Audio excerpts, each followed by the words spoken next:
ਇਹ ਜਿਹੜਾ ਡੈਡਲੌਕ ਹੈ ਇਹ ਅਸੀਂ ਕਿੱਦਾਂ ਤੋੜ ਸਕਦੇ ਹਾਂ, ਕਿੱਦਾਂ ਇਸ ਚੋਂ ਬਾਹਰ ਨਿਕਲ ਸਕਦੇ ਹਾਂ, ਇਹ ਸਵਾਲ ਹਰ ਕਿਸੇ ਦੇ ਜ਼ਿਹਨ 'ਚ, ਕਿਉਂਕਿ ਉੱਥੋਂ ਪ੍ਰਚਾਰ ਤਾਂ ਬੜੀਆਂ ਚੀਜ਼ਾਂ ਦਾ ਕੀਤਾ ਜਾਂਦਾ ਮੰਚ ਦੇ ਉੱਤੋਂ, ਅੱਗੇ ਦੀ ਰਣਨੀਤੀ ਉਹਨਾਂ ਨੂੰ ਵੀ ਨਹੀਂ ਪਤਾ ਕੀ ਹੋ ਰਹੀ ਹੈ। ਨਹੀਂ, ਅੱਗੇ ਦੀ ਰਣਨੀਤੀ ਹੈਗੀ, ਡੈਡਲੌਕ ਵੀ ਟੁੱਟ ਸਕਦਾ, ਉਹਦੇ ਲਈ ਸਾਨੂੰ ਸਿਰ ਜੋੜ ਕੇ ਬੈਠਣਾ ਪਊਗਾ, ਉਹਦੇ ਲਈ ਸਾਨੂੰ ਜਿਹੜਾ ਆਊਟ ਆਫ ਦਾ ਬਾਕਸ ਵੀ ਸੋਚਣਾ ਪਊਗਾ, ਹੈ ਨਾ। ਉਹਦੇ ਲਈ ਸਾਨੂੰ ਬਹੁਤ ਨਵੀਆਂ ਗੱਲਾਂ, ਜਿਹਨੂੰ ਜੇ ਮੈਂ ਕਹਾਂ ਵੀ ਵਰਲਡ ਇਕੋਨਮੀ ਦੇ ਸੰਦਰਭ 'ਚ, ਜਾਂ ਇੱਕ ਸਾਡੀ ਜਿਹੜੀ ਗਾਂ ਫਿਊਚਰ ਪੰਜਾਬ ਦਾ ਕੀ ਹੋਵੇ, ਹੈ ਨਾ, ਉਸ ਸੰਦਰਭ 'ਚ ਸੋਚਣੀਆਂ ਪੈਣਗੀਆਂ। ਅਤੇ ਡੈਡਲੌਕ ਟੁੱਟ ਸਕਦਾ। ਡੈਡਲੌਕ ਐਡੀ ਕੋਈ ਖਾਸ ਗੱਲ ਨਹੀਂ ਆ ਵੀ ਨਾ ਟੁੱਟੇ, ਰਾਹ ਹੁੰਦੇ ਆ, ਸਿਰ ਜੋੜ ਕੇ ਬਹਿਣਾ ਪੈਂਦਾ, ਟੀਮ ਵਰਕ ਕਰਨਾ ਪੈਂਦਾ, ਅਤੇ ਰਾਹ ਮਿਲ ਜਾਂਦੇ ਹੁੰਦੇ ਆ। ਪਰ ਤੁਹਾਨੂੰ ਕੀ ਲੱਗਦਾ ਕਿ ਕਿਸਾਨ ਜਥੇਬੰਦੀਆਂ ਦੇ ਜਿਹੜੇ ਆਗੂ ਨੇ ਉਹਨਾਂ ਨੂੰ ਤੁਹਾਡੇ ਤੋਂ ਕਿਸ ਚੀਜ਼ ਨੂੰ ਲੈ ਕੇ ਸਭ ਤੋਂ ਵੱਧ ਤਕਲੀਫ ਹੈ? ਕਿਉਂ ਉਹ ਅਵੋਇਡ ਕਰਦੇ? ਕਿ ਲੱਖਾ ਵੀ ਬੋਲਦਾ ਸਟੇਜ ਦੇ ਉੱਤੇ, ਸੁਖਪ੍ਰੀਤ ਉਦਿੱਕੇ ਜੀ ਨੂੰ ਵੀ ਮਨਾ ਕੀਤਾ ਗਿਆ ਹੈ ਸਟੇਜ ਦੇ ਉੱਤੇ ਬੋਲਣ ਤੋਂ, ਮਤਲਬ ਇਹ ਚੀਜ਼ਾਂ ਕਿਉਂ ਉਹ ਕਰ ਰਹੇ ਨੇ? ਸਿਧਾਂਤਕ ਵਖਰੇਵੇਂ ਆ ਜੀ, ਮੈਂ ਇਹ ਕਹੂੰਗਾ, ਹੈ ਨਾ। ਕਈ ਵਾਰੀ ਨਾ ਅਸੀਂ ਸਿਧਾਂਤਕ ਵਖਰੇਵਿਆਂ ਦੇ ਕਰਕੇ ਖਿਲਾਫ ਪੋਜੀਸ਼ਨ ਲੈ ਜਾਂਦੇ ਹਾਂ, ਬਾਈਨਰੀਜ਼ ਕ੍ਰੀਏਟ ਕਰ ਦਿੰਦੇ ਹਾਂ। ਇਹ ਫਿਰ ਦੂਜੀ ਗੱਲ ਆ ਇਨਸਿਕਿਉਰਿਟੀ ਆਪਦੀ, ਜਿਹੜੀ ਇੱਕ ਪੋਜੀਸ਼ਨ ਦੀ ਇਨਸਿਕਿਉਰਿਟੀ, ਜਾਂ ਕ੍ਰੈਡਿਟ ਲੈਣ ਦੀ ਵੀ ਮੈਨੂੰ ਨਹੀਂ ਮਿਲਣਾ ਇਨਸਿਕਿਉਰਿਟੀ, ਹੈ ਨਾ। ਫਿਰ ਕਈ ਵਾਰੀ ਐਰੋਗੈਂਸ ਵੀ ਹੁੰਦੀ ਆ। ਕੇਂਦਰ ਦਾ ਰੁਖ ਤੁਹਾਨੂੰ ਕੀ ਲੱਗਦਾ? ਕਿਉਂਕਿ ਕੇਂਦਰ ਬਾਰ-ਬਾਰ ਬੁਲਾ ਰਹੀ ਹੈ ਜਥੇਬੰਦੀਆਂ ਨੂੰ, ਮੀਟਿੰਗਾਂ ਡਿਸਾਈਡ ਕੀਤੀਆਂ ਜਾ ਰਹੀਆਂ ਨੇ, ਮੀਟਿੰਗਾਂ ਹੋ ਵੀ ਰਹੀਆਂ ਨੇ, ਪਰ ਹਰ ਵਾਰ ਇੱਕ ਕੋਈ ਨਾ ਕੋਈ ਮਿੱਠੀ ਗੋਲੀ ਪਾ ਕੇ ਵਾਪਸ ਜਥੇਬੰਦੀਆਂ ਭੇਜ ਦਿੱਤੀ ਜਾਂਦੀਆਂ। ਉਹ ਜਿੰਨਾ ਲੰਬਾ ਸਾਨੂੰ ਇੱਥੇ ਬਿਠਾਉਣਗੇ ਉਹਨਾਂ ਦੇ ਹੱਕ 'ਚ ਜਾਂਦਾ, ਕਿਉਂਕਿ ਉਹਨਾਂ ਨੂੰ ਲੱਗਦਾ ਵੀ ਅੰਦੋਲਨ ਕਮਜ਼ੋਰ ਹੋ ਰਿਹਾ। ਪਰ ਸਾਡੇ ਜਿਹੜੀ ਸੰਗਤ ਆ ਜਾਂ ਲੋਕ ਆ, ਇਹ ਉਹਨਾਂ ਦੀ ਸ਼ਾਬਾਸ਼ੇ ਬਣਦੀ ਆ, ਜਾਂ ਉਹੀ ਗੱਲ ਆ ਵੀ ਅਕਾਲ ਪੁਰਖ ਵਾਹਿਗੁਰੂ ਨੇ ਜਿਸ ਤਰ੍ਹਾਂ ਇੱਥੇ ਲੋਕਾਂ ਦੇ ਵਿੱਚ ਵਸ ਕੇ ਇੱਕ ਜਜ਼ਬਾ ਪੈਦਾ ਕੀਤਾ ਹੋਇਆ, ਉਹ ਬਾਕਮਾਲ ਆ। ਸਾਡਾ ਲੰਬਾ ਜਾਣ 'ਚ ਵੀ ਕਮਜ਼ੋਰ ਨਹੀਂ ਹੋ ਰਿਹਾ। ਸ਼ਾਂਤਮਈ ਅੰਦੋਲਨ 'ਚ ਸਾਡਾ ਸਬਰ ਤੇ ਸਿਦਕ ਪਰਖਿਆ ਜਾ ਰਿਹਾ, ਸਾਡਾ ਤਿਆਗ ਪਰਖਿਆ ਜਾ ਰਿਹਾ, ਤੇ ਅਸੀਂ ਖਰੇ ਉਤਰ ਰਹੇ ਹਾਂ ਪੂਰੇ ਉਹਦੇ 'ਤੇ। ਪਹਿਲਾਂ ਤਾਂ ਸਾਨੂੰ ਏਕਾ ਨਹੀਂ ਤੋੜਨਾ ਚਾਹੀਦਾ, ਪਰ ਨਾਲ ਦੀ ਨਾਲ ਜੇ ਅਸੀਂ ਪੋਲੀਟੀਕਲ ਡਿਪਲੋਮੈਸੀ ਟੇਬਲ 'ਤੇ ਬੈਠੇ ਹਾਂ ਤਾਂ ਉੱਥੇ ਇਕੱਲਾ ਰਾਹ ਇੱਕੋ ਹੀ ਨਹੀਂ ਹੋ ਸਕਦਾ। ਕਈ ਵਾਰੀ ਇੱਕ ਪਾਸੇ ਅਸੀਂ ਹੱਲ ਦੇਖਦੇ ਹੁੰਦੇ ਹਾਂ, ਹੱਲ ਦੂਜੇ ਪਾਸੇ ਪਿਆ ਹੁੰਦਾ, ਤਾਂ ਸਾਨੂੰ ਉੱਥੇ ਥੋੜ੍ਹਾ ਜਿਹਾ ਆਪਦਾ ਜਿਹੜਾ ਪਰਸਪੈਕਟਿਵ ਆ ਉਹਨੂੰ ਵਾਈਡਨ ਕਰਨਾ ਪਊਗਾ, ਵੱਡਾ ਕਰਨਾ ਪਊਗਾ। ਜੇ ਪਰਸਪੈਕਟਿਵ ਨੂੰ ਅਸੀਂ ਥੋੜ੍ਹਾ ਜਿਹਾ ਵੱਡਾ ਕਰਾਂਗੇ ਅਤੇ ਟੀਮ ਵਰਕ ਬਣਾ ਕੇ ਚੱਲਾਂਗੇ, ਦੈਨ ਅਸੀਂ ਇਸ ਡੈਡਲੌਕ ਨੂੰ ਵੀ ਤੋੜ ਸਕਦੇ ਹਾਂ, ਕੇਂਦਰ ਸਰਕਾਰ ਦੀਆਂ ਜਿਹੜੀਆਂ ਨੀਤੀਆਂ ਉਹਦਾ ਵੀ ਜਵਾਬ ਦੇ ਸਕਦੇ ਹਾਂ, ਅਤੇ ਸੰਘਰਸ਼ ਜਿੱਤ ਕੇ ਵੀ ਜਾ ਸਕਦੇ ਹਾਂ ਜੀ। ਅੱਜ ਜਿੱਤ ਕੇ ਕਿਵੇਂ ਜਾਣਾ, ਅਤੇ ਅੱਜ ਇਹਦੇ ਜਿੱਤ ਦੇ ਰਾਹ ਕੀ ਹੋ ਸਕਦੇ ਆ, ਅਤੇ ਉਹ ਰਾਹ ਕਿਵੇਂ ਨਿਕਲਣੇ, ਇਹ ਸਿਰ ਜੋੜ ਕੇ ਬੈਠ ਕੇ ਟੀਮ ਵਰਕ ਨਾਲ ਨਿਕਲਣਗੇ। ਰਾਹ ਹੈਗੇ ਆ। ਹੁਣ ਮੈਂ ਪਬਲਿਕਲੀ ਜੇ ਉਹਨੂੰ ਦੱਸੂਗਾ ਤਾਂ ਫਿਰ ਉਹੀ ਗੱਲ ਆ ਵੀ ਇਹ ਗੱਲ ਇੰਟੈਲੀਜੈਂਸ ਨੇ ਵੀ ਸੁਣਨੀ ਆ, ਅਤੇ ਮੈਂ ਨਹੀਂ ਚਾਹੁੰਦਾ ਆਪਾਂ ਪਬਲਿਕਲੀ ਇਹਨਾਂ ਗੱਲਾਂ ਨੂੰ। ਨਾਲੇ ਉਹਨਾਂ ਦੇ ਇਸ਼ੂਜ਼ ਵੀ ਬਹੁਤ ਛੇਤੀ ਬਣ ਜਾਂਦੇ ਨੇ। ਵਾਹਿਗੁਰੂ ਜੀ ਕਾ ਖਾਲਸਾ, ਵਾਹਿਗੁਰੂ ਜੀ ਕੀ ਫਤਿਹ। ਗੁਰਬਾਣੀ ਅਖੰਡ ਬਾਣੀ ਦੇਖ ਰਹੀਆਂ ਸਾਰੀਆਂ ਸੰਗਤਾਂ ਦਾ ਮੈਂ ਸਵਾਗਤ ਕਰਦਾ ਹਾਂ।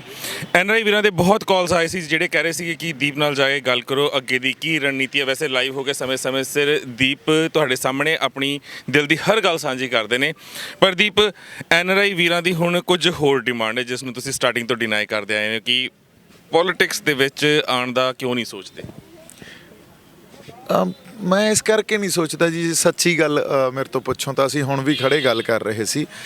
ਇੱਕ ਤਾਂ ਜਿਸ ਢੰਗ ਨਾਲ ਮੈਂ ਵਿਚਰਿਆ, ਜੋ ਮੇਰੀ ਸਮਝ ਬਣੀ ਹੈ, ਇੱਕ ਤਾਂ ਬੇਭਰੋਸਗੀ ਬਹੁਤ ਜ਼ਿਆਦਾ ਜੀ, ਔਰ ਉਸ ਕੌਮ 'ਚ ਜਿਹੜਾ ਰੋਜ਼ ਭਰੋਸਾਦਾਨ ਮੰਗਦੀ ਆ, ਪਰ ਉਹ ਇੰਨੀ ਬੇਭਰੋਸਗੀ ਆ ਵੀ ਮੈਂ ਇਮੋਸ਼ਨਸ ਡਰਿਵਨ ਬੰਦਾ, ਹੈ ਨਾ, ਅਤੇ ਉਹ ਇਮੋਸ਼ਨਸ ਨੂੰ ਕਿਤੇ ਨਾ ਕਿਤੇ ਹਰਟ ਕਰਦੀ ਆ ਗੱਲ। ਐਂਡ ਦੂਜੀ ਗੱਲ ਇਹ ਆ ਵੀ ਇੱਥੇ ਨਾ ਰੂਹਾਂ ਉਹ ਚਾਹੀਦੀਆਂ ਜਿਹੜੀਆਂ ਬਹੁਤ ਕੁਛ ਆਪਦੇ ਅੰਦਰ ਲੈ ਕੇ ਚੱਲਣ। ਮੇਰੇ ਤੋਂ ਉਹ ਬਰਡਨ ਨਹੀਂ ਲਏ ਜਾਂਦੇ ਜੀ, ਮੇਰੀ ਕੌਨਸ਼ੀਅਸ ਨਹੀਂ ਮੈਨੂੰ ਅਲਾਓ ਕਰਦੀ, ਤਾਂ ਇਸ ਕਰਕੇ ਮੈਨੂੰ ਲੱਗਦਾ ਵੀ ਮੈਂ ਪੋਲੀਟੀਕਲੀ ਜਾਂ ਇਸ ਪੋਲੀਟੀਕਲ ਸਟਰਕਚਰ 'ਚ ਫਿੱਟ ਬੈਠਣ ਵਾਲਾ ਬੰਦਾ ਨਹੀਂ ਆ ਜੀ। ਪਰ ਆ ਜਿੱਦਾਂ ਦਾ ਡੈਡਲੌਕ ਹੁਣ ਦਿੱਲੀ ਦੀ ਹਿੱਕ ਉੱਤੇ ਬਣ ਗਿਆ ਆ, ਹੁਣ ਕਿਸਾਨ ਜਥੇਬੰਦੀਆਂ ਚਾਹ ਕੇ ਵੀ ਗਲਤੀ ਨਹੀਂ ਕਰ ਸਕਦੀਆਂ, ਵਿਕ ਨਹੀਂ ਸਕਦੀਆਂ, ਜਾਂ ਕੋਈ ਸੰਧੀ ਨਹੀਂ ਕਰ ਸਕਦੀਆਂ, ਸਮਝੌਤਾ ਨਹੀਂ ਕਰ ਸਕਦੀਆਂ। ਪਰ ਆਪ ਮੁਹਾਰੀ ਜਿੰਨੀ ਸੰਗਤ ਆਈ ਹੈ, ਤੁਹਾਡੇ ਨਾਲ ਜਿੰਨੀ ਸੰਗਤ ਜੁੜੀ ਹੋਈ ਹੈ, ਜੋ ਨੌਜਵਾਨ ਤੁਹਾਨੂੰ ਇੱਕ ਆਗੂ ਵਜੋਂ ਦੇਖਦੇ ਆ, ਅਤੇ ਉਹਨਾਂ ਮੰਚਾਂ ਉੱਤੇ ਜਿੱਥੇ ਦੀਪ ਸਿੱਧੂ ਨੂੰ ਜਾਣ ਤੋਂ ਮਨਾ ਕਰ ਦਿੱਤਾ ਜਾਂਦਾ, ਉਹਨਾਂ ਦੇ ਸਾਹਮਣੇ ਖੜੇ ਹੋ ਕੇ ਨੌਜਵਾਨ ਬੋਲਦੇ ਨੇ ਕਿ ਦੀਪ ਨੂੰ ਮੌਕਾ ਦਿੱਤਾ ਜਾਵੇ। ਅੱਜ ਵੀ ਅਸੀਂ ਬਹੁਤ ਜਾਣਿਆਂ ਨਾਲ ਗੱਲ ਕੀਤੀ। ਇਹ ਜਿਹੜਾ ਡੈਡਲੌਕ ਹੈ ਇਹ ਅਸੀਂ ਕਿੱਦਾਂ ਤੋੜ ਸਕਦੇ ਹਾਂ, ਕਿੱਦਾਂ ਇਸ ਚੋਂ ਬਾਹਰ ਨਿਕਲ ਸਕਦੇ ਹਾਂ, ਇਹ ਸਵਾਲ ਹਰ ਕਿਸੇ ਦੇ ਜ਼ਿਹਨ 'ਚ, ਕਿਉਂਕਿ ਉੱਥੋਂ ਪ੍ਰਚਾਰ ਤਾਂ ਬੜੀਆਂ ਚੀਜ਼ਾਂ ਦਾ ਕੀਤਾ ਜਾਂਦਾ ਮੰਚ ਦੇ ਉੱਤੋਂ, ਅੱਗੇ ਦੀ ਰਣਨੀਤੀ ਉਹਨਾਂ ਨੂੰ ਵੀ ਨਹੀਂ ਪਤਾ ਕੀ ਹੋ ਰਹੀ ਹੈ। ਨਹੀਂ, ਅੱਗੇ ਦੀ ਰਣਨੀਤੀ ਹੈਗੀ, ਡੈਡਲੌਕ ਵੀ ਟੁੱਟ ਸਕਦਾ, ਉਹਦੇ ਲਈ ਸਾਨੂੰ ਸਿਰ ਜੋੜ ਕੇ ਬੈਠਣਾ ਪਊਗਾ, ਉਹਦੇ ਲਈ ਸਾਨੂੰ ਜਿਹੜਾ ਆਊਟ ਆਫ ਦਾ ਬਾਕਸ ਵੀ ਸੋਚਣਾ ਪਊਗਾ, ਹੈ ਨਾ। ਉਹਦੇ ਲਈ ਸਾਨੂੰ ਬਹੁਤ ਨਵੀਆਂ ਗੱਲਾਂ, ਜਿਹਨੂੰ ਜੇ ਮੈਂ ਕਹਾਂ ਵੀ ਵਰਲਡ ਇਕੋਨਮੀ ਦੇ ਸੰਦਰਭ 'ਚ, ਜਾਂ ਇੱਕ ਸਾਡੀ ਜਿਹੜੀ ਗਾਂ ਫਿਊਚਰ ਪੰਜਾਬ ਦਾ ਕੀ ਹੋਵੇ, ਹੈ ਨਾ, ਉਸ ਸੰਦਰਭ 'ਚ ਸੋਚਣੀਆਂ ਪੈਣਗੀਆਂ। ਤੇ ਡੈਡਲੌਕ ਟੁੱਟ ਸਕਦਾ। ਡੈਡਲੌਕ ਐਡੀ ਕੋਈ ਖਾਸ ਗੱਲ ਨਹੀਂ ਆ ਵੀ ਨਾ ਟੁੱਟੇ, ਰਾਹ ਹੁੰਦੇ ਆ, ਸਿਰ ਜੋੜ ਕੇ ਬਹਿਣਾ ਪੈਂਦਾ, ਟੀਮ ਵਰਕ ਕਰਨਾ ਪੈਂਦਾ, ਤੇ ਰਾਹ ਮਿਲ ਜਾਂਦੇ ਹੁੰਦੇ ਆ। ਪਰ ਤੁਹਾਨੂੰ ਕੀ ਲੱਗਦਾ ਕਿ ਕਿਸਾਨ ਜਥੇਬੰਦੀਆਂ ਦੇ ਜਿਹੜੇ ਆਗੂ ਨੇ ਉਹਨਾਂ ਨੂੰ ਤੁਹਾਡੇ ਤੋਂ ਕਿਸ ਚੀਜ਼ ਨੂੰ ਲੈ ਕੇ ਸਭ ਤੋਂ ਵੱਧ ਤਕਲੀਫ ਹੈ? ਕਿਉਂ ਉਹ ਅਵੋਇਡ ਕਰਦੇ ਹੋ? ਕਿ ਲੱਖਾ ਵੀ ਬੋਲਦਾ ਸਟੇਜ ਦੇ ਉੱਤੇ, ਸੁਖਪ੍ਰੀਤ ਉਦਿੱਕੇ ਜੀ ਨੂੰ ਵੀ ਮਨਾ ਕੀਤਾ ਗਿਆ ਹੈ ਸਟੇਜ ਦੇ ਉੱਤੇ ਬੋਲਣ ਤੋਂ। ਮਤਲਬ ਇਹ ਚੀਜ਼ਾਂ ਕਿਉਂ ਉਹ ਕਰ ਰਹੇ ਨੇ? ਸਾਨੂੰ ਅਗਰ ਸਾਡੇ ਸੁਹਿਰਦ ਨੌਜਵਾਨ ਅੱਗੇ ਆਉਂਦੇ ਨੇ, ਪੜ੍ਹੇ ਲਿਖੇ ਨੌਜਵਾਨ ਅੱਗੇ ਆਉਂਦੇ ਨੇ, ਜਿਹੜੇ ਸੂਝ ਰੱਖਦੇ ਨੇ ਕੇਂਦਰ ਨਾਲ ਮੱਥਾ ਲਾਉਣ ਦੀ, ਉਹਨਾਂ ਨੂੰ ਕਿਸ ਡਰ ਤੋਂ ਉਹ ਪਿੱਛੇ ਰੱਖ ਰਹੇ ਨੇ? ਸਿਧਾਂਤਕ ਵਖਰੇਵੇਂ ਆ ਜੀ, ਮੈਂ ਇਹ ਕਹੂੰਗਾ, ਹੈ ਨਾ। ਕਈ ਵਾਰੀ ਨਾ ਅਸੀਂ ਸਿਧਾਂਤਕ ਵਖਰੇਵਿਆਂ ਦੇ ਕਰਕੇ ਖਿਲਾਫ ਪੋਜੀਸ਼ਨ ਲੈ ਜਾਂਦੇ ਆ, ਬਾਈਨਰੀਜ਼ ਕ੍ਰੀਏਟ ਕਰ ਦਿੰਦੇ ਆ। ਇਹ ਫਿਰ ਦੂਜੀ ਗੱਲ ਆ ਇਨਸਿਕਿਉਰਿਟੀ ਆਪਦੀ, ਜਿਹੜੀ ਇੱਕ ਪੋਜੀਸ਼ਨ ਦੀ ਇਨਸਿਕਿਉਰਿਟੀ, ਜਾਂ ਕ੍ਰੈਡਿਟ ਲੈਣ ਦੀ ਵੀ ਮੈਨੂੰ ਨਹੀਂ ਮਿਲਣਾ, ਇਨਸਿਕਿਉਰਿਟੀ, ਹੈ ਨਾ। ਫਿਰ ਕਈ ਵਾਰੀ ਐਰੋਗੈਂਸ ਵੀ ਹੁੰਦੀ ਆ। ਇਹ ਜਿਹੜੀਆਂ ਗੱਲਾਂ ਨਾ, ਐਰੋਗੈਂਸ ਤਾਂ ਹੋਊਗੀ ਜਦੋਂ ਇਹ ਕਲਾ ਜੋ ਵਾਪਰ ਰਹੀ ਆ, ਉਹ ਸਾਨੂੰ ਇਸ ਗੱਲ ਦੀ ਸਮਝ ਨਾ ਹੋਵੇ ਵੀ ਇਹ ਕਿਸੇ ਵਿਅਕਤੀ ਜਾਂ ਜਥੇਬੰਦੀ ਕਰਕੇ ਨਹੀਂ ਵਾਪਰੀ, ਇਹ ਤਾਂ ਗੁਰੂ ਨਾਨਕ ਸਾਹਿਬ ਆਪ ਕਲਾ ਜਿਹੜੀ ਆ ਵਰਤਾ ਰਹੇ ਆ। ਸੋ ਜੇ ਇਹ ਸਮਝ ਹੋਊਗੀ ਸਾਡੇ 'ਚ, ਫਿਰ ਹੀ ਅਸੀਂ ਆਪਦੀ ਜਿਹੜੀ ਮੈਂ ਆ ਜਾਂ ਇਨਸਿਕਿਉਰਿਟੀ ਆ ਉਹਨੂੰ ਦੂਰ ਰੱਖ ਪਾਵਾਂਗੇ। ਜੇ ਇਹ ਸਮਝ ਨਹੀਂ ਬਣਦੀ, ਫਿਰ ਮੈਂ ਤੇ ਇਨਸਿਕਿਉਰਿਟੀ ਨੇ ਸਾਨੂੰ ਪਤਾ ਵੀ ਨਹੀਂ ਹੁੰਦਾ, ਤੇ ਸਾਡੇ 'ਚ ਉਹ ਆ ਕੇ ਕੰਮ ਕਰ ਰਹੀਆਂ ਹੁੰਦੀਆਂ। ਇਹ ਮਨੋਵਿਕਾਰ ਆ ਜਿਹੜੇ ਕੇਂਦਰ ਦਾ ਰੁਖ ਤੁਹਾਨੂੰ ਕੀ ਲੱਗਦਾ? ਕਿਉਂਕਿ ਕੇਂਦਰ ਬਾਰ-ਬਾਰ ਬੁਲਾ ਰਹੀ ਹੈ ਜਥੇਬੰਦੀਆਂ ਨੂੰ, ਮੀਟਿੰਗਾਂ ਡਿਸਾਈਡ ਕੀਤੀਆਂ ਜਾ ਰਹੀਆਂ ਨੇ, ਮੀਟਿੰਗਾਂ ਹੋ ਵੀ ਰਹੀਆਂ ਨੇ, ਪਰ ਹਰ ਵਾਰ ਇੱਕ ਕੋਈ ਨਾ ਕੋਈ ਮਿੱਠੀ ਗੋਲੀ ਪਾ ਕੇ ਵਾਪਸ ਜਥੇਬੰਦੀਆਂ ਭੇਜ ਦਿੱਤੀਆਂ ਜਾਂਦੀਆਂ। ਤੇ ਹੁਣ ਸੁਹਿਰਦ ਬੰਦੇ ਜਿਹੜੇ ਹੈਗੇ ਨੇ, ਉਹਨਾਂ ਦੀ ਸੋਚ ਇਹ ਹੈ ਕਿ ਕੇਂਦਰ ਸਰਕਾਰ ਕਿਸਾਨ ਜਥੇਬੰਦੀਆਂ ਦੇ ਆਗੂਆਂ ਵੱਲੋਂ ਕਿਸੇ ਇੱਕ ਗਲਤੀ ਦਾ ਇੰਤਜ਼ਾਰ ਕਰ ਰਹੀ ਹੈ। ਇਹ ਗੱਲ ਵੀ ਦੇਖੋ, ਮੈਂ ਤੁਹਾਨੂੰ ਗੱਲ ਸਹੀ ਦੱਸਾਂ ਤਾਂ ਉਹ ਜਿੰਨਾ ਲੰਬਾ ਸਾਨੂੰ ਇੱਥੇ ਬਿਠਾਉਣਗੇ ਉਹਨਾਂ ਦੇ ਹੱਕ 'ਚ ਜਾਂਦਾ, ਕਿਉਂਕਿ ਉਹਨਾਂ ਨੂੰ ਲੱਗਦਾ ਵੀ ਅੰਦੋਲਨ ਕਮਜ਼ੋਰ ਹੋ ਰਿਹਾ। ਪਰ ਸਾਡੇ ਜਿਹੜੀ ਸੰਗਤ ਆ ਜਾਂ ਲੋਕ ਆ, ਇਹ ਉਹਨਾਂ ਦੀ ਸ਼ਾਬਾਸ਼ੇ ਬਣਦੀ ਆ, ਜਾਂ ਉਹੀ ਗੱਲ ਆ ਵੀ ਅਕਾਲ ਪੁਰਖ ਵਾਹਿਗੁਰੂ ਨੇ ਜਿਸ ਤਰ੍ਹਾਂ ਇੱਥੇ ਲੋਕਾਂ ਦੇ ਵਿੱਚ ਵਸ ਕੇ ਇੱਕ ਜਜ਼ਬਾ ਪੈਦਾ ਕੀਤਾ ਹੋਇਆ, ਉਹ ਬਾਕਮਾਲ ਆ।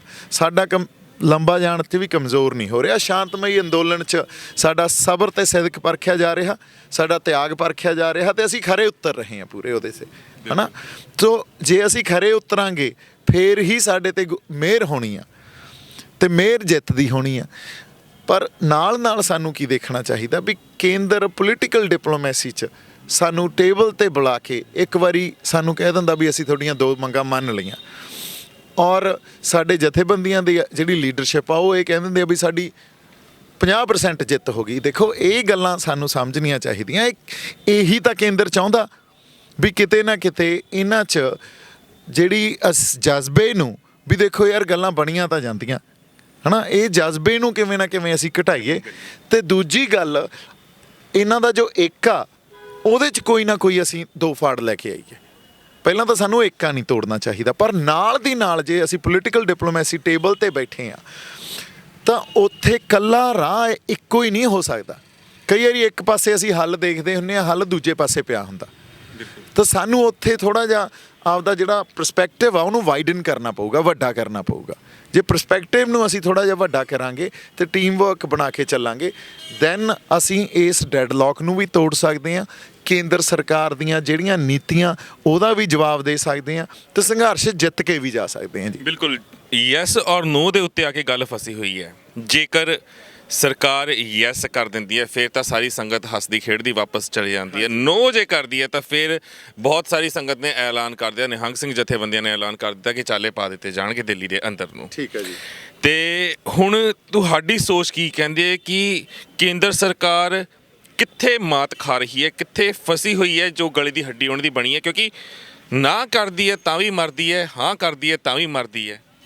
ਨਹੀਂ ਜੀ, ਦੇਖੋ ਕੇਂਦਰ ਸਰਕਾਰ ਕੀ ਆ, ਉਹ ਤਾਂ 2 ਗੱਲਾਂ ਨਾ, ਉਹਨਾਂ ਦਾ ਪੋਲੀਟੀਕਲ ਏਜੰਡਾ ਫੇਲ ਹੁੰਦਾ ਜੇ ਉਹ ਸਾਨੂੰ ਹਾਂ ਕਰਦੇ ਆ, ਉਹਨਾਂ ਦਾ ਇਕਨੋਮਿਕ ਜਿਹੜਾ ਨਿਊ ਵਰਲਡ ਆਰਡਰ ਆ ਉਹ ਫੇਲ ਹੁੰਦਾ। ਇੱਕ ਵਹਿਣ ਵਹਿ ਰਿਹਾ ਨਾ ਦੁਨੀਆ ਦਾ, ਇਹ ਜਿਹੜਾ ਕੈਪੀਟਲਿਸਟਿਕ ਸੁਸਾਇਟੀ ਦਾ, ਉਹ ਵੀ ਫੇਲ ਹੁੰਦਾ। ਉਹਨੂੰ ਥੰਮ ਜਿਹੜਾ ਇੱਥੇ ਥੰਮਦੇ ਆ ਅਸੀਂ, ਹੈ ਨਾ, ਉਹਨੂੰ ਰੋਕ ਲੱਗਦੀ ਆ। ਹੁਣ ਇਹਦੇ ਨਾਲ ਜਿਹੜੀ ਆ ਵੀ ਜਿਹੜੇ ਇਹ ਕਾਰਪੋਰੇਟ ਕੰਪਨੀਜ਼ ਆ, ਇਹਨਾਂ ਨੂੰ ਅਕੋਮੋਡੇਟ ਕਰਕੇ ਚੱਲ ਰਹੇ ਆ, ਉਹ ਅਕੋਮੋਡੇਸ਼ਨ ਉਹਨਾਂ ਦੇ ਹੱਥੋਂ ਜਾਂਦੀ ਆ। ਅਤੇ ਉਹ ਜੇ ਅਕੋਮੋਡੇਸ਼ਨ ਜਾਊਗੀ ਤਾਂ ਆਪਦੀ ਇਨਵੈਸਟਮੈਂਟ ਖਿੱਚਣਗੇ ਉਹ, ਅਤੇ ਇੰਡੀਅਨ ਇਕੋਨਮੀ 'ਤੇ ਵੀ ਫਰਕ ਪੈਂਦਾ। ਸੋ ਜਿਹੜਾ new world order political agenda ਇੱਕ ਤਾਂ, ਕਿਉਂਕਿ ਪੋਲੀਟਿਕਸ ਨਾ ਪਰਸੈਪਸ਼ਨ 'ਤੇ ਚੱਲਦੀ ਹੁੰਦੀ ਆ, ਉਹਦੇ 'ਚ ਦਬਕਾ ਹੀ ਹੁੰਦਾ। ਅੱਜ ਸਾਡਾ ਦਬਕਾ ਹੀ ਹੈ ਨਾ, ਬਿਲਕੁਲ। ਤਾਂ ਪੋਲੀਟੀਕਲੀ ਵੀ ਤੁਹਾਡਾ ਦਬਕਾ ਰਹਿਣਾ ਚਾਹੀਦਾ। ਇਦੋਂ ਪਹਿਲਾਂ ਇਹਨਾਂ ਦਾ ਦਬਕਾ ਹੀ ਸੀ ਨਾ ਜੋ ਕਰੀ ਗਏ ਇਹ। ਸੋ ਇਸ ਕਰਕੇ ਉਹ ਪਰਸੈਪਸ਼ਨ ਨੂੰ ਵੀ ਬਰਕਰਾਰ ਰੱਖਣਾ ਚਾਹੁੰਦੇ ਆ। ਸਾਡੇ ਵਾਲੇ ਪਾਸੇ ਇਹ ਆ, ਅਸੀਂ ਆਪਦੀ ਹੋਂਦ ਦੀ ਲੜਾਈ ਲੜ ਰਹੇ ਹਾਂ। ਜਦੋਂ ਹੋਂਦ ਦੀ ਲੜਾਈ ਲੜ ਰਹੇ ਹਾਂ ਤਾਂ ਸਾਨੂੰ ਇਸ ਗੱਲ ਦਾ ਸਾਡੇ ਸੰਗਤ ਨੂੰ ਵੀ ਅਹਿਸਾਸ ਹੋ ਗਿਆ। ਇਹ ਪਹਿਲੇ ਦਿਨਾਂ ਤੋਂ ਆਪਾਂ ਦੇਖੋ ਗੱਲ ਕਰ ਰਹੇ ਸੀ, MSP ਦੀ ਗੱਲ ਨਹੀਂ ਆ, ਲੜਾਈ ਹੋਂਦ ਦੀ ਆ। ਜੇ ਹੋਂਦ ਦੀ ਆ ਤੇ ਇਹਦਾ ਮਤਲਬ ਸਾਡਾ ਜਿਹੜਾ ਸੰਘਰਸ਼ ਆ ਨਾ, ਉਹ ਕੱਲਾ ਇਹਨਾਂ ਬਿੱਲਾਂ 'ਤੇ ਕੇਂਦਰਿਤ ਨਹੀਂ ਆ। ਸਾਡੇ ਕੋਲੇ ਹੋਰ ਵੀ ਮਸਲੇ ਆ, ਅਸੀਂ ਉਹਦੀਆਂ ਲੜਾਈਆਂ ਲੜਨੀਆਂ, ਸਭ ਕੁਝ ਕਰਨਾ। ਪਰ ਅੱਜ ਜਿੱਤ ਕੇ ਕਿਵੇਂ ਜਾਣਾ, ਤੇ ਅੱਜ ਇਹਦੇ ਜਿੱਤ ਦੇ ਰਾਹ ਕੀ ਹੋ ਸਕਦੇ ਆ, ਤੇ ਉਹ ਰਾਹ ਕਿਵੇਂ ਨਿਕਲਣੇ ਆ, ਇਹ ਸਿਰ ਜੋੜ ਕੇ ਬੈਠ ਕੇ ਟੀਮ ਵਰਕ ਨਾਲ ਨਿਕਲਣਗੇ। ਰਾਹ ਹੈਗੇ ਆ। ਹੁਣ ਮੈਂ ਪਬਲਿਕਲੀ ਜੇ ਉਹਨੂੰ ਦੱਸੂਗਾ ਤਾਂ ਫਿਰ ਇਹ ਉਹੀ ਗੱਲ ਆ ਵੀ ਇਹ ਗੱਲ ਇੰਟੈਲੀਜੈਂਸ ਨੇ ਵੀ ਸੁਣਨੀ ਆ, ਤੇ ਮੈਂ ਨਹੀਂ ਚਾਹੁੰਦਾ ਆਪਾਂ ਪਬਲਿਕਲੀ ਇਹਨਾਂ ਗੱਲਾਂ ਨੂੰ। ਨਾਲੇ ਉਹਨਾਂ ਦੇ ਇਸ਼ੂਜ਼ ਵੀ ਬਹੁਤ ਛੇਤੀ ਬਣ ਜਾਂਦੇ ਨੇ, ਕਿਉਂਕਿ ਜੋ ਚੀਜ਼ਾਂ ਸਾਡੇ ਜ਼ਿਹਨ ਦੇ ਵਿੱਚ ਆਉਂਦੀਆਂ ਨੇ। ਪਹਿਲਾਂ ਡੈਡਲੌਕ ਦੀ ਜਦੋਂ ਗੱਲ ਸਭ ਤੋਂ ਪਹਿਲੀ ਵਾਰ ਦੀਪ ਨੇ ਕੀਤੀ ਸੀ ਤਾਂ ਮੀਡੀਆ ਦੇ ਵਿੱਚ ਬਹੁਤ ਬਵਾਲ ਉਸ ਚੀਜ਼ ਦਾ ਮੰਨਿਆ ਸੀਗਾ ਕਿ ਕਿਉਂ ਇਹ ਗੱਲ ਕੀਤੀ ਜਾਏ, law and order the situation ਨਹੀਂ ਹੋ ਸਕਦੀ, ਪੁੱਠਾ ਸਿੱਧਾ ਨਹੀਂ ਹੋ ਸਕਦਾ। ਪਰ ਬਾਹਰ ਜਿਹੜੇ NRI ਬੈਠੇ ਨੇ ਉਹਨਾਂ ਤੱਕ ਵੀ ਉਹ ਇਨਫੋਰਮੇਸ਼ਨ ਹੈ ਕਿ ਇੱਦਾਂ ਦੀ ਸਿਚੁਏਸ਼ਨ ਇਹ ਗੰਦੀਆਂ ਸਰਕਾਰਾਂ ਬਣਾ ਸਕਦੀਆਂ ਨੇ। ਤੇ ਹਰ ਕਿਸੇ ਦੀ ਆਪਣੀ ਇੱਕ ਪਰਸਨਲ ਥਿੰਕਿੰਗ, ਆਪਣੀ ਪਰਸਨਲ ਇੱਕ ਸੋਚ ਹੁੰਦੀ ਹੈ। ਤੇ ਜਿੰਨੇ ਵੀਰ ਬਾਹਰ ਬੈਠੇ ਨੇ ਉਹਨਾਂ ਦੀ ਵੀ ਆਪਣੀ ਇੱਕ ਸੋਚ ਹੈ, ਤੁਹਾਨੂੰ ਲੈ ਕੇ ਬਹੁਤ ਪੋਜ਼ਿਟਿਵਲੀ ਤੁਹਾਨੂੰ ਸਪੋਰਟ ਕਰ ਰਹੇ ਨੇ। ਤੇ ਮੈਂ ਤੁਹਾਨੂੰ ਸੀਰੀਅਸਲੀ ਦੱਸਾਂ, ਮੈਂ ਫੋਨ ਕਾਲਸ ਦਾ ਜਵਾਬ ਦੇ ਕੇ ਮੈਂ ਥੱਕ ਗਿਆ ਆ ਉਹਨਾਂ ਨੂੰ। ਤੇ ਮੈਂ ਜ਼ਰੂਰ ਉਹ ਚਾਹਾਂਗਾ ਜੋ ਤੁਹਾਨੂੰ ਸਪੋਰਟ ਕਰਦੇ ਨੇ, ਦਿਲੋਂ ਬਾਹਰ ਬੈਠ ਕੇ ਸਪੋਰਟ ਕਰਦੇ ਨੇ, ਜੋ ਤੁਹਾਨੂੰ ਇੱਥੇ ਤੱਕ ਕਹਿ ਚੁੱਕੇ ਨੇ ਕਿ ਅਸੀਂ ਉਹਨੂੰ ਐਜ਼ ਏ CM ਫੇਸ ਦੇਖਦੇ ਹਾਂ ਪੰਜਾਬ ਦਾ, ਉਹਨਾਂ ਨੂੰ ਤੁਸੀਂ ਕੀ ਨਹੀਂ ਦੇਖੋ। ਮੇਰੇ ਸਵਾਲ ਨਹੀਂ ਹੈ ਇਹ, ਮੈਂ ਜਿੰਨੀਆਂ ਕਾਲਸ ਪਿਕ ਕੀਤੀਆਂ ਜੋ ਸੰਗਤ ਦੇ ਸਵਾਲ ਨੇ, ਮੈਂ ਉਹ ਕਹਿ ਰਿਹਾ। ਇੱਥੇ ਮੈਂ ਕਿਸੇ ਦਾ ਪੱਖ ਨਹੀਂ ਲੈਂਦਾ, ਤੁਹਾਨੂੰ ਬਹੁਤ ਚੰਗੀ ਤਰ੍ਹਾਂ ਪਤਾ ਮੈਂ ਬੜੀ ਨਿਰਪੱਖ ਹੋ ਕੇ ਗੱਲ ਕਰਦਾ ਆ। ਇਹ ਸਵਾਲ ਸੰਗਤ ਦੇ ਨੇ, ਮੈਂ ਆਪ ਜਵਾਬ ਦਿੰਦਾ ਹੋਇਆ ਤੰਗ ਆ ਗਿਆ। ਇਹ 4th ਟਾਈਮ ਹੈ ਕਿ ਮੈਂ ਦੀਪ ਲਾਸਟ ਟਾਈਮ ਵੀ ਆਇਆ ਸੀ, ਬਹੁਤ ਬਿਜ਼ੀ ਸੀਗੇ। ਲਾਸਟ ਟਾਈਮ ਵੀ ਆਇਆ, ਬਹੁਤ ਬਿਜ਼ੀ ਸੀ। ਪਹਿਲਾਂ ਇੱਕ ਦਿਨ ਤਬੀਅਤ ਇਹਨਾਂ ਦੀ ਉਦੋਂ ਵੀ ਖਰਾਬ ਸੀ, ਕਿਉਂਕਿ ਸਾਰਾ ਦਿਨ ਭੱਜ ਦੌੜ ਰਹਿੰਦੀ ਹੈ, ਟਰਾਲੀਆਂ ਦੇ ਵਿੱਚ ਸਾਰਾ ਦਿਨ ਜਾਂਦੇ ਨੇ, ਹਰ ਕਿਸੇ ਨੂੰ ਮਿਲਦੇ ਨੇ। ਕਿਸਾਨ ਜਥੇਬੰਦੀਆਂ ਦੇ ਆਗੂ ਜੋ ਕਰਦੇ ਨੇ ਉਹ ਤੁਹਾਨੂੰ ਪਤਾ ਹੈ, ਆਉਂਦੇ ਨੇ ਹੋਟਲਾਂ ਤੋਂ ਤਿਆਰ ਹੋ ਕੇ ਸਟੇਜ ਦੇ ਉੱਤੇ ਜਾਂਦੇ ਨੇ, ਸਪੀਚ ਕਰਦੇ ਨੇ, ਨਿਕਲ ਜਾਂਦੇ ਨੇ। ਅਸੀਂ ਉਹ ਗੱਲਾਂ ਦੇ ਵਿੱਚ ਮਤਲਬ ਇੱਥੋਂ ਤੁਹਾਨੂੰ ਸੁਹਿਰਦਤਾ ਇਸ ਨੌਜਵਾਨ ਦੀ ਪਤਾ ਲੱਗ ਸਕਦੀ, ਦੀਪ ਦੀ ਪਤਾ ਲੱਗ ਸਕਦੀ ਹੈ ਕਿ ਇਹਨਾਂ ਨੇ ਇਸ ਗੱਲਾਂ 'ਚ ਨਹੀਂ ਪੈਣਾ। ਪਰ ਜਿਹੜੇ ਪਿਆਰ ਕਰਦੇ ਨੇ, ਜਿਹੜੇ ਤੁਹਾਨੂੰ ਉੱਥੇ ਦੇਖਣਾ ਚਾਹੁੰਦੇ ਨੇ, ਉਹਨਾਂ ਨੂੰ ਕੀ ਕਹੋ? ਨਹੀਂ ਦੇਖੋ, ਗੱਲ ਇਹ ਆ ਵੀ ਹੁਣ ਮੈਨੂੰ ਪਿਆਰ ਕਰਨ ਦੀ ਗੱਲ ਨਹੀਂ ਆ। ਪਿਆਰ ਸਾਡਾ ਪੰਜਾਬ ਨਾਲ ਹੋਣਾ ਚਾਹੀਦਾ, ਪੰਜਾਬ ਸਾਡੇ ਲੋਕਾਂ ਨਾਲ ਪਿਆਰ ਹੋਣਾ ਚਾਹੀਦਾ। ਉਸੇ ਪਿਆਰ ਤੇ ਜਜ਼ਬਾਤਾਂ ਖਾਤਰ ਮੈਂ ਵੀ ਤੁਰਿਆ ਫਿਰਦਾ। ਔਰ ਗੱਲ ਬਹੁਤ ਵੱਡੀ ਆ, ਗੱਲ ਇਹ ਵੱਡੀ ਆਏ ਆ ਵੀ ਰੋਜ਼ ਇਤਿਹਾਸ ਲਿਖਿਆ ਜਾ ਰਿਹਾ, ਇਤਿਹਾਸਿਕ ਪਲ ਗੁਜ਼ਰ ਰਹੇ ਆ, ਹੈ ਨਾ। ਉਹਨਾਂ ਇਤਿਹਾਸਿਕ ਪਲਾਂ 'ਚ ਅਸੀਂ ਕਿੰਨੇ ਕੁ ਇਮਾਨਦਾਰ ਹਾਂ, ਕਿੰਨੇ ਕੁ ਅਸੀਂ ਸੁਹਿਰਦ ਹਾਂ। ਇਹ ਕੁਆਲਿਟੀਜ਼ ਮੇਰੇ 'ਚ ਵੀ ਨਹੀਂ ਸੀ, ਮੈਂ ਵੀ ਐਂ ਰਿਐਕਟ ਕਰ ਦਿੰਦਾ ਸੀ, ਰਿਐਕਟ ਕਈ ਵਾਰੀ ਕੀਤਾ ਵੀ ਆ। ਪਰ ਇੱਥੇ ਜੋ ਵਰਤਾਰਾ ਵਾਪਰ ਰਿਹਾ ਨਾ, ਇਹ ਤਾਂ ਇੱਕ ਸਰੋਵਰ ਵਾਂਗੂ ਆ ਵੀ ਇੱਥੇ ਜਿਹੜਾ ਚੁੰਬੀ ਲਾ ਲੈਂਦਾ ਉਹਦੇ 'ਚ ਪਵਿੱਤਰਤਾ ਆ ਜਾਂਦੀ ਆ, ਪਿਓਰਿਟੀ ਆ ਜਾਂਦੀ ਆ ਕਿਤੇ ਨਾ ਕਿਤੇ, ਹੈ ਨਾ।